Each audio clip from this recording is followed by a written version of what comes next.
A struggling single mother gives her last meal to a grieving stranger. Unaware he is a reclusive billionaire seeking a reason to live. You can't possibly afford this. Get out. The rain hammered against the thin glass of the apartment window, a relentless drumming that seemed to echo the frantic pounding in Alara Vance's own chest. She pulled the threadbare blanket tighter around her son's small, sleeping form, the worn fabric a fragile shield against the biting cold that seeped through the cracks in the window frame. He was safe. The thought was a prayer, a mantra she repeated in the sterile silence of their tiny room. Leo, her beautiful, innocent Leo, was only 3, and his world was circumscribed by the love she poured into it. A love that felt as vast and as desperate as the storm raging outside. His small chest rose and fell in a steady, peaceful rhythm, his face serene in the flickering light of the single lamp that cast long, dancing shadows on the peeling paint of the walls. He dreamed, no doubt, of playgrounds and puppies, of things a world away from the stark reality of their existence. A stark reality embodied by the crisp white envelope on the small, wobbly table. It was an eviction notice, the third and final one. Its sharp edges a constant, painful reminder of their precarity. Her heart clenched. Alara rose, her movements quiet and deliberate, a habit born from years of not wanting to wake a sleeping child. She crossed the small room to the kitchenette, her worn socks whispering against the cold linoleum. Her reflection in the dark window was a pale, haunted ghost of the woman she used to be. Her eyes, once bright with hope, were now hollow, circled by the deep, bruised shadows of sleepless nights and constant worry. Her husband, Michael, had been the light of her life, his easy laugh the music of their home. A sudden illness, swift and merciless, had stolen him a year ago, leaving behind a shattered world and a mountain of medical debt that had swallowed their savings whole. Then came the job loss. She had loved her work at the city library, the soft hush of the stacks, the smell of old paper and binding glue a balm to her soul. But Beatrice Croft, the new head of the board, a woman with a polished marble heart and eyes that saw only status and pedigree, had deemed Alara's quiet dignity an affront. A misplaced book, a fabricated complaint from a wealthy patron, and Alara was dismissed, her years of faithful service vanishing like smoke. She was gone. Now, there was only the dwindling pile of coins in a small glass jar on the counter. She tipped them out, her fingers trembling slightly as she counted. $7.42. It was everything. Enough for a warm bowl of soup for Leo from the little diner down the street, and perhaps a piece of bread for herself. Her own hunger was a dull, familiar ache she had long learned to ignore. Leo's needs were all that mattered. She found his small, bright yellow raincoat, a cheerful splash of color in their gray world, and slipped on her own thin, threadbare coat. She tucked the worn blanket Leo had been sleeping with into her bag, just in case the wind was too sharp on their way back. A soft click of the door, and they were out, swallowed by the wet, roaring darkness of the city. The wind was a biting, physical thing, and she held Leo close, his small body warm against hers as she navigated the slick, glistening pavement. The diner's windows glowed with a warm, amber hue, a beacon of safety in the storm. She could already imagine the look on Leo's face when he tasted the hot soup. It would be enough. It was then that she saw him. He was sitting on a park bench across the street, a solitary figure hunched against the relentless assault of the rain. He wore no coat, only a thin, soaked shirt that clung to his gaunt frame. His head was bowed, his dark hair plastered to his skin, and even from a distance, Alara could feel the profound, unbearable weight of his despair. It was a despair she recognized, a cousin to the grief that lived permanently in her own heart. He looked like a man who had lost everything, a man who had simply given up. The world rushed past him. Sleek cars sending up plumes of water, hurried pedestrians hidden beneath a sea of black umbrellas, but he remained perfectly, terribly still, as if he had become a statue of sorrow. Her heart, already so bruised, ached with a sudden, sharp pang of empathy. She knew that cold. She knew that loneliness. A moment of internal hesitation, a raw, practical war waged within her. $7.42. Leo's dinner. Their only dinner. The sensible part of her, the desperate mother, screamed at her to keep walking, to ignore the stranger, to protect her own. But the part of her that was Michael's wife, the part of her that still believed in the quiet power of a gentle gesture, could not turn away. She looked at Leo, sleeping peacefully in her arms, his face a portrait of innocent trust. What kind of world was she building for him if she taught him to walk past suffering? She made her choice. Her resolve was quiet but firm. She walked into the diner, the bell above the door chiming softly. The warmth inside was a shock after the biting cold. She ordered 2 bowls of the thickest vegetable soup, 2 pieces of fresh bread, and with her last remaining dollar, a small steaming cup of tea. The total came to $7.38. She was left with a single, useless nickel. It didn't matter. She recrossed the street, her heart thudding a strange, nervous rhythm against her ribs. The man hadn't moved. He didn't seem to notice her approach until she was standing directly in front of him. She held out the bag. "Excuse me," she said, her voice soft, nearly lost in the sound of the pounding rain. He lifted his head slowly, and for the first time she saw his eyes. They were the color of a stormy sea, and so utterly empty they seemed to swallow the light.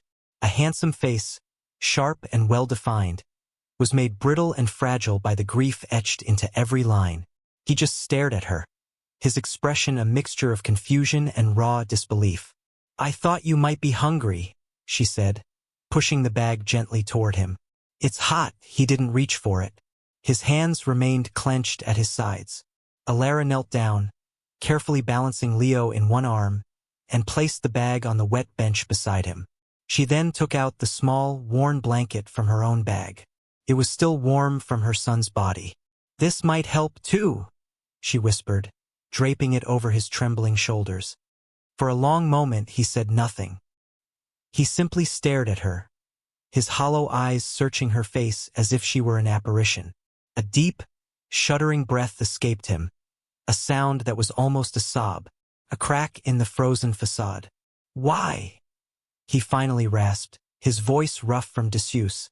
The word was a splinter of raw pain. Alara offered a small, sad smile. "Because no one should have to feel that alone," she said simply. There was nothing more to say. She gave him one last, sincere look, then clutched her son tighter and turned, walking away without a backward glance, vanishing back into the stormy night. She didn't know it yet, but this moment would change everything. The act was done. Julian Hawthorne sat frozen on the bench, the world around him having splintered into 1,000 shimmering fragments. The warmth from the blanket seeped slowly into his chilled bones, a sensation so foreign he almost flinched from it. For a year, since the screech of tires and the sterile silence that followed, cold had been his only companion. Cold was the marble of the mausoleum that held his wife, Eleanor, and their daughter, Lily. Cold was the cavernous, empty mansion he called home. Cold was the state of his heart, a frozen, useless muscle in his chest. He had come to this park bench tonight not to think, but to cease thinking, to let the rain wash away the last vestiges of a life he no longer wanted. He had been courting pneumonia, a final, passive surrender to the grief that had consumed him whole. His billions, his empire, his power, it was all just meaningless dust, bitter ash in his mouth. He had been waiting for the end. And then she had appeared, a woman with haunted eyes and a quiet, dignified grace, holding a child in her arms, a Madonna in a threadbare coat. She had looked at him not with pity or disgust, but with a profound, unspoken understanding. She had given him her food. She had given him her child's blanket. She had asked for nothing, expected nothing. It was an act of such pure, selfless kindness that it struck him with the force of a physical blow. It was a light in a world he had believed was made entirely of darkness. A sob caught in his throat. It was the first real emotion, other than the grinding agony of grief, that he had felt in 365 days. His trembling hands reached for the paper bag. Inside, the steam from the soup containers warmed his numb fingers. He opened one and the rich, savory scent filled the air. It was the smell of life, of home, of care. It was sacred. He ate the soup slowly, each spoonful a painful, cathartic sacrament. It burned a path down his throat, chasing away some of the deep internal chill. He was not just eating food, he was consuming hope. When he was finished, he reached into the bag again and his fingers brushed against a small, crinkled piece of paper. A receipt. The Corner Spoon Diner, it was time-stamped just moments ago. He clutched the small, flimsy paper in his hand as if it were a priceless artifact. It was a clue, a thread, a reason. He looked up, searching the rain-swept street, but she was gone, vanished. A profound, seismic shift occurred within him. The desire for oblivion receded, replaced by a new, fierce, and undeniable purpose. He had to find her. He had to know who she was. He had to repay a debt that felt infinite. He stood up, pulling the small, worn blanket tighter around his shoulders. It smelled faintly of laundry soap and a child's clean warmth. He started walking, his steps unsteady at first, then more certain. He was no longer walking toward the end. He was walking toward a beginning. The next morning, the first call Julian made was to Arthur Penhaligon, his head of security and the only man he trusted implicitly. Arthur was a former MI6 agent, a man of impeccable discretion and formidable skill. "I need you to find someone," Julian said, his voice still hoarse but now carrying a new, commanding tone that had been absent for a year. "A woman, with a young son. She was at the Corner Spoon Diner last night around 8-inch. He described her in painstaking detail. The pale, weary face, the hollow but kind eyes, the threadbare coat. He sent Arthur a photo of the receipt. Within hours, Arthur called back. "Her name is Alara Vance," he reported, his voice calm and professional. "Son is Leo, age 3. Widowed a year ago. She was a librarian at the City Central Library until 2 months ago. Terminated. Unjustly, it seems, from my initial assessment. Landlord filed an eviction notice last week. She's scheduled to be out by the end of this 1-inch." The words hit Julian like a series of physical blows. Unjustly fired, facing eviction, and yet, she had given him her last dollars.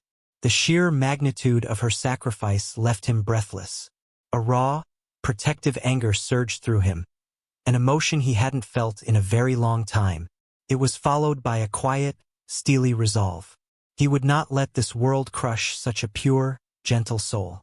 He would become her shield. The first miracle arrived on Alara's doorstep the following afternoon. It was a massive delivery of groceries. Not just staples, but fresh fruit, organic vegetables, meat, cheese, and a large box of diapers and wipes for Leo. There were even 2 large bags of gourmet coffee beans and a box of expensive chocolates. Tucked inside was a simple, typewritten note. From a friend. "You deserve this." Alara stood in her doorway, stunned into silence, her heart pounding with a mixture of disbelief and fear. She checked with the delivery driver, but he knew nothing, only that it was a prepaid, anonymous order. She brought the bags inside, her mind racing. Was it a mistake? A charity she didn't remember applying for? The sheer abundance felt overwhelming, almost obscene in her small, sparse apartment. That night, for the first time in months, she and Leo ate a full, nourishing meal. She watched him devour a plate of chicken and roasted carrots. His cheeks flushed with happiness, and tears of gratitude pricked her eyes. Whoever this friend was, they were an angel. 2 days later, the second miracle occurred. A letter arrived from her landlord. It wasn't another warning, but a formal notice stating that her rent had been paid in full for the next 6 months by an anonymous benefactor. The letter slipped from her trembling fingers. 6 months. It was a lifetime. The crushing weight that had been pressing down on her chest for so long suddenly lifted, and she gasped for air, a sob of pure, unadulterated relief escaping her lips. She sank to the floor, pulling Leo into her arms and burying her face in his soft hair. They were safe. They were truly safe. The next day, another box arrived. This one was filled with beautiful, warm winter clothes for both her and Leo, including a thick, new coat for each of them, soft woolen sweaters, and sturdy, waterproof boots. For Leo, there was also a box of brand new toys. Wooden blocks, picture books, and a small, cuddly teddy bear that he immediately named Barnaby. Alara was no longer just grateful. She was deeply unsettled. This was too much. The gestures were too specific, too personal. It felt like someone was watching her, knew the intimate details of her suffering. The thought sent a chill down her spine. Who was this hidden savior? This silent guardian who had swept into her life and solved her most desperate problems with a wave of an invisible hand. She felt a profound sense of being cared for, but also a disquieting sense of being known by a stranger. She was adrift in a sea of bewildered hope. Julian watched from a distance, his heart aching with a strange combination of joy and sorrow. Through Arthur's discreet surveillance, he saw the relief on her face, saw her son playing with the new toys. Each anonymous gift was a small atonement for his year of self-imposed exile from the human race. He was using his wealth, the very thing that had felt like a curse, as a tool for quiet good. But it wasn't enough. Sending money and things felt hollow, impersonal. He wanted to see her again, to talk to her, to look into those sincere, weary eyes and thank her properly. He wanted to know the woman who had saved him from himself.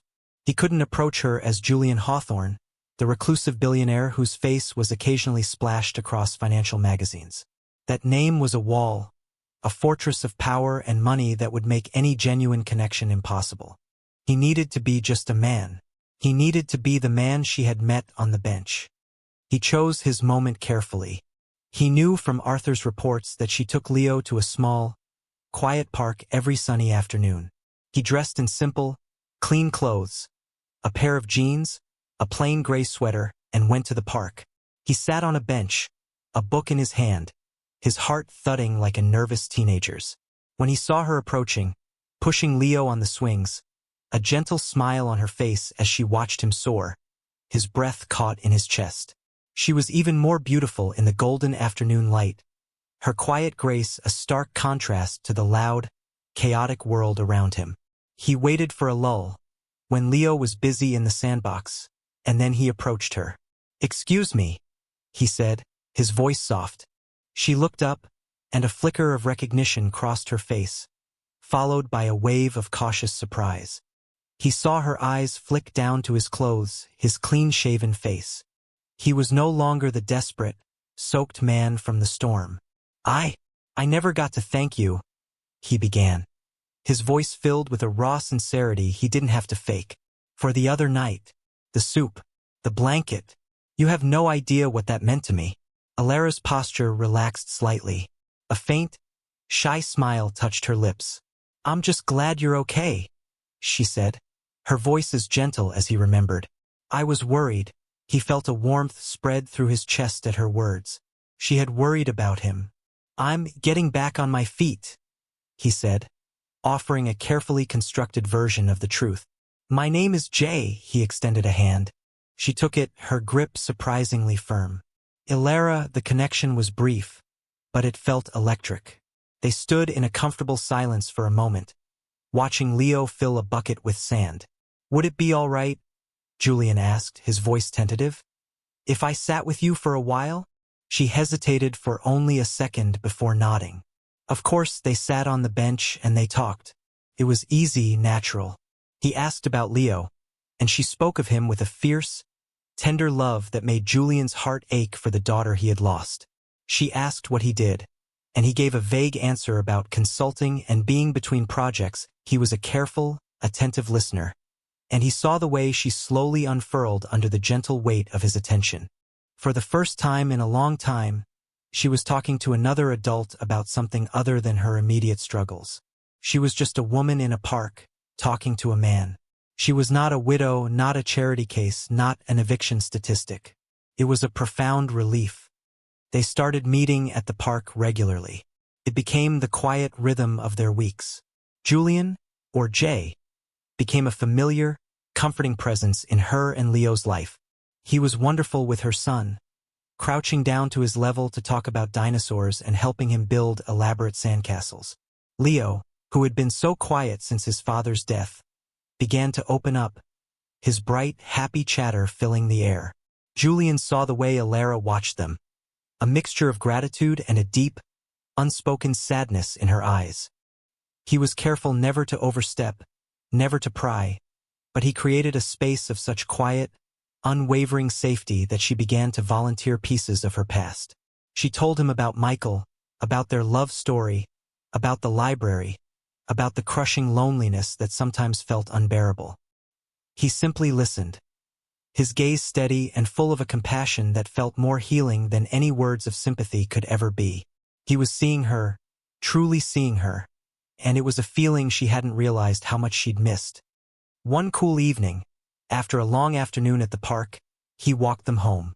As they reached her apartment building, he held up a small paper bag.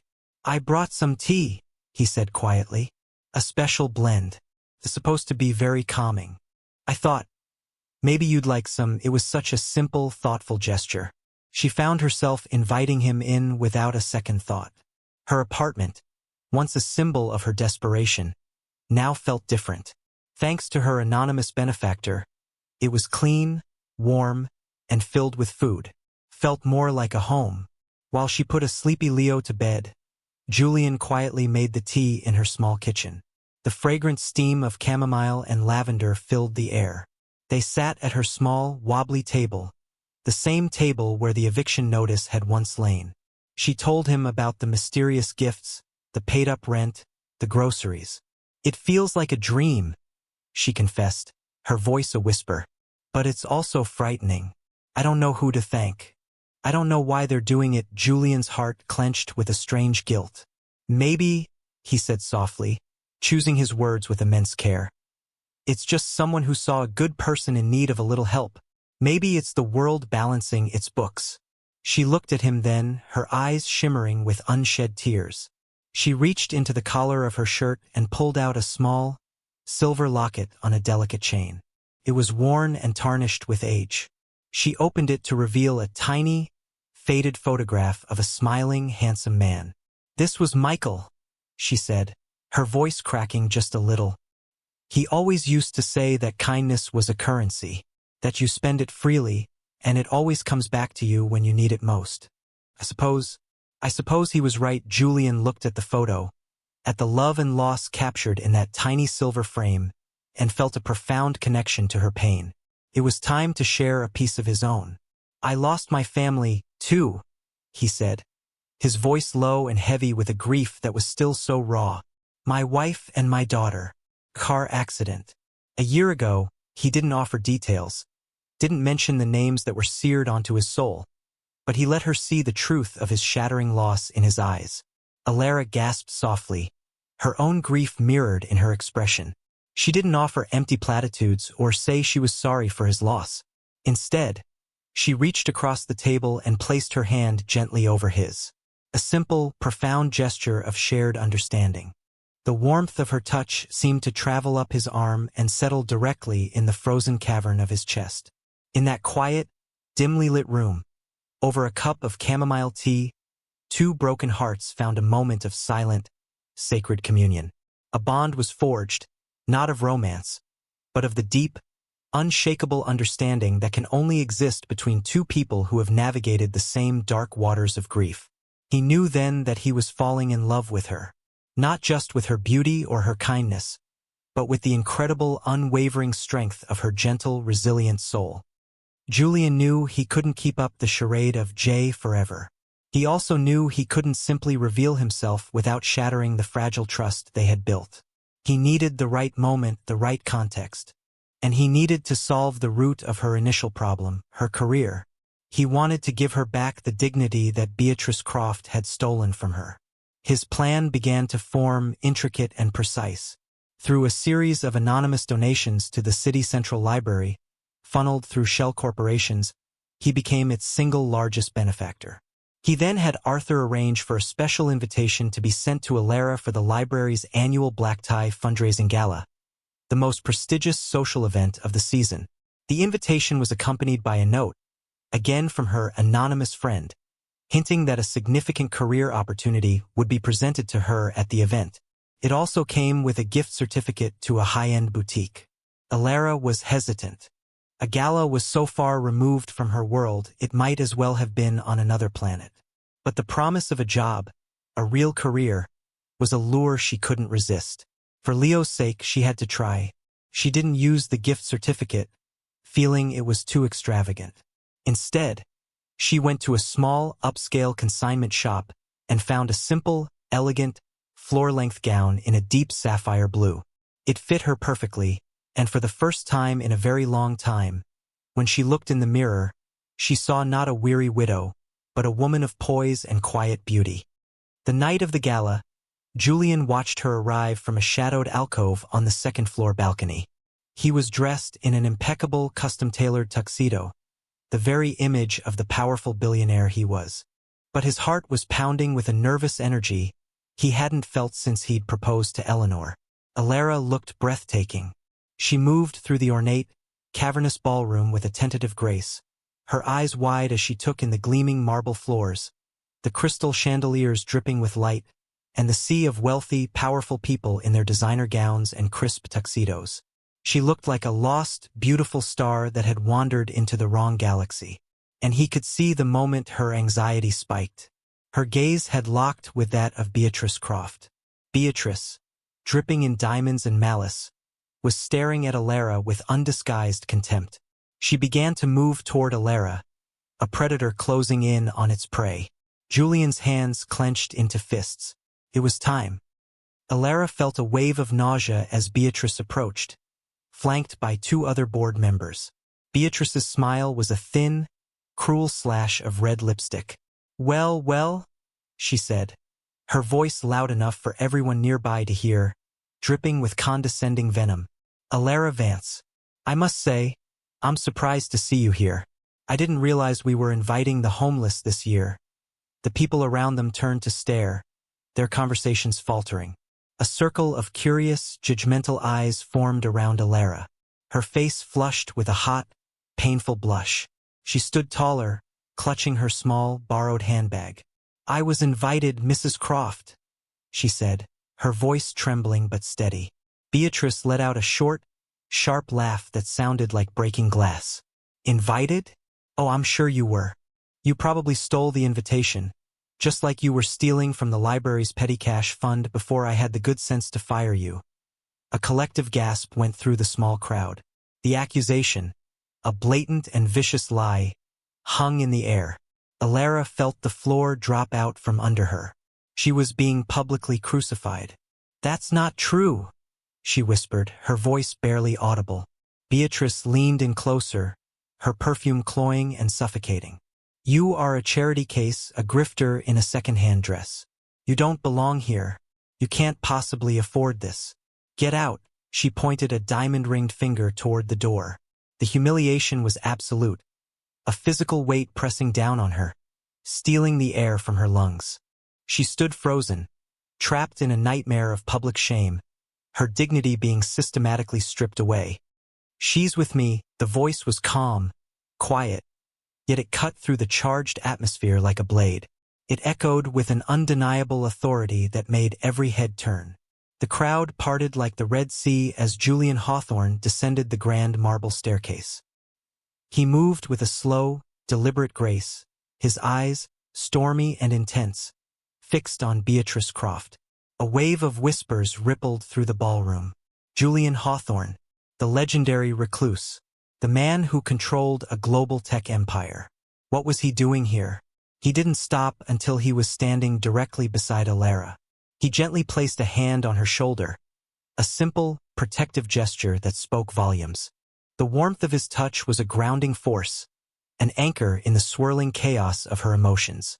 She looked up at him, her mind reeling in utter, shocked disbelief. Jay.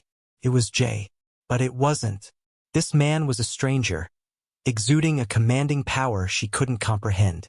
He was wearing a tuxedo that probably cost more than her apartment building. This was not the gentle, unassuming man from the park.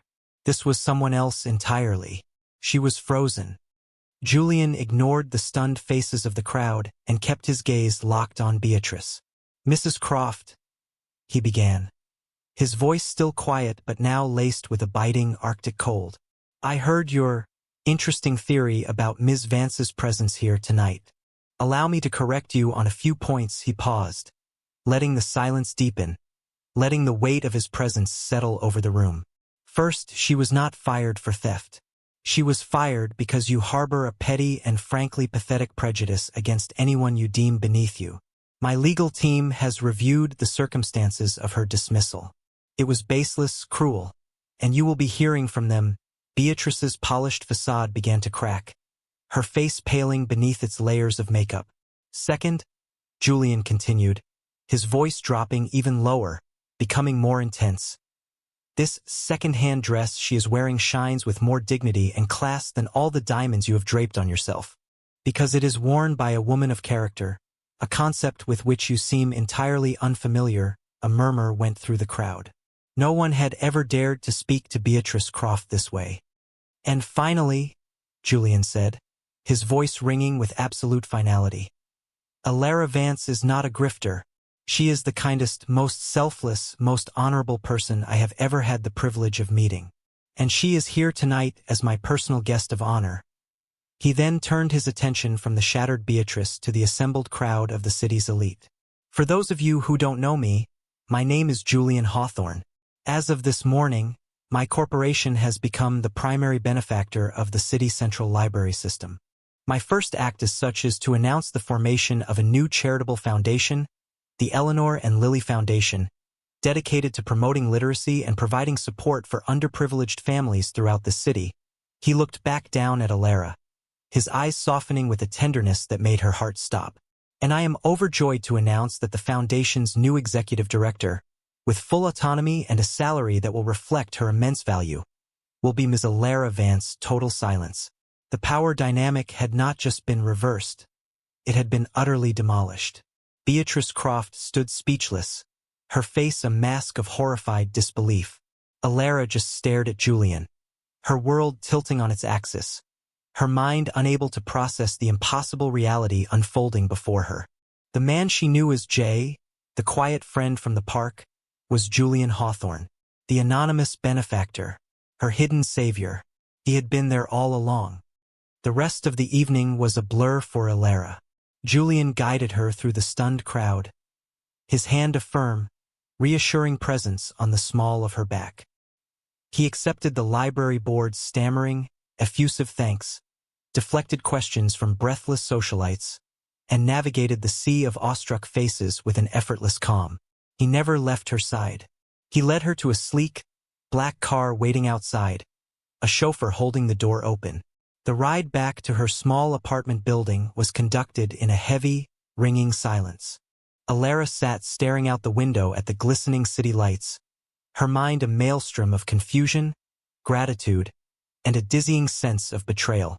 The man beside her was a complete stranger, yet he was also the kindest friend she had made. How could both be true? When they arrived, he walked her to her door. He waited as she checked on a sleeping Leo before coming back out into the living room. She finally turned to face him, her arms crossed over her chest, a protective barrier.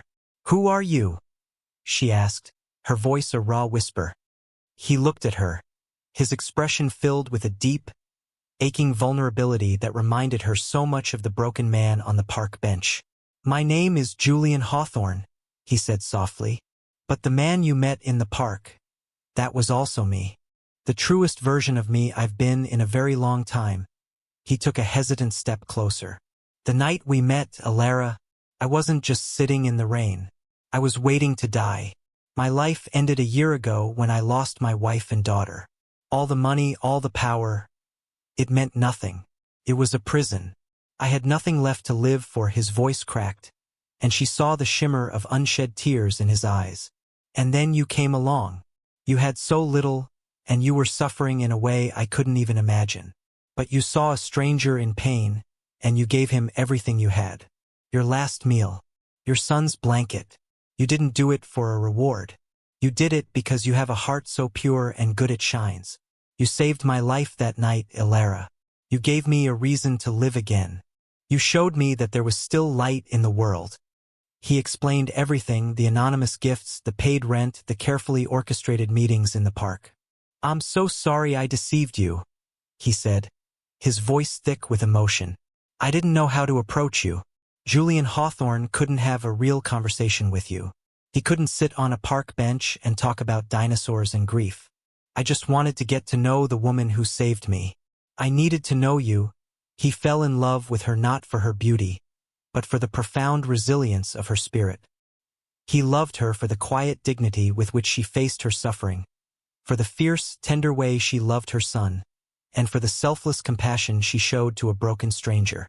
"I know this is too much too fast," he said, his voice trembling with the weight of his confession.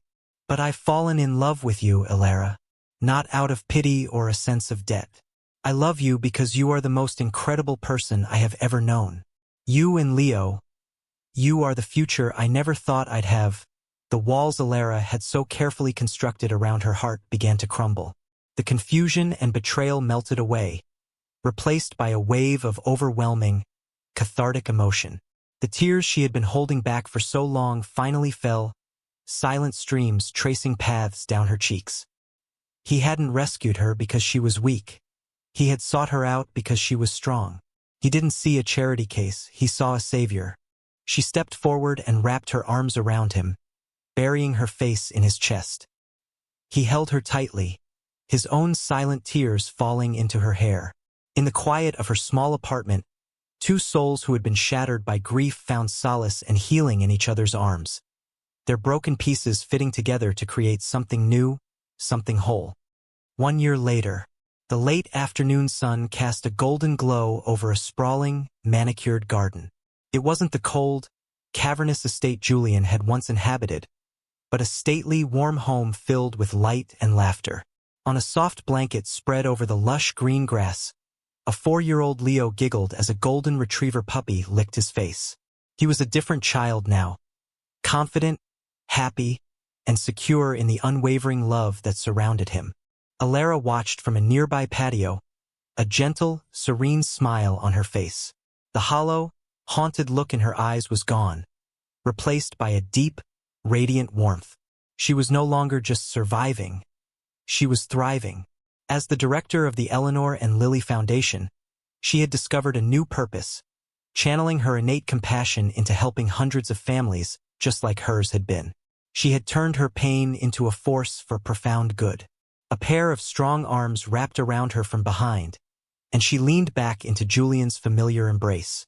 He was a different man, too.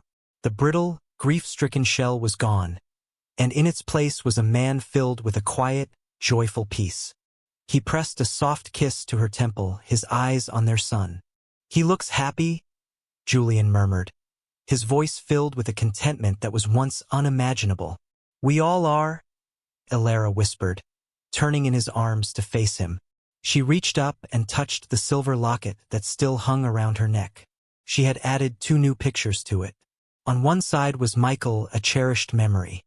On the other was a smiling picture of Julian and Leo, a beautiful present. A new family, built not on forgetting the past, but on honoring it while bravely building a future. They stood together, holding each other, a perfect portrait of love's redemptive power. 2 once shattered souls made whole again, their quiet, shared happiness the most precious treasure of all.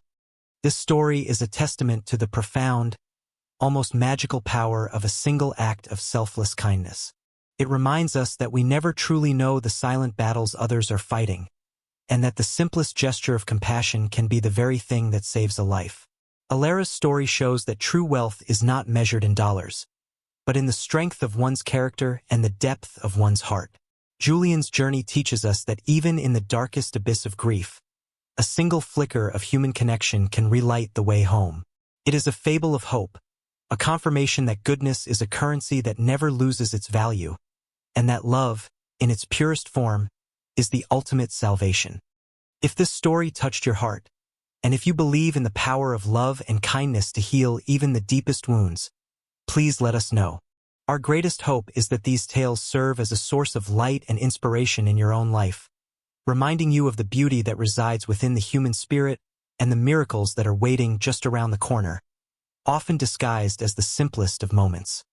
We invite you to join our community of viewers who cherish soul-stirring narratives and heartwarming inspiration.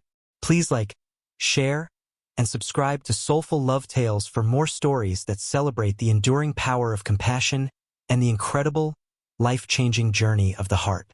We'll see you in the next one.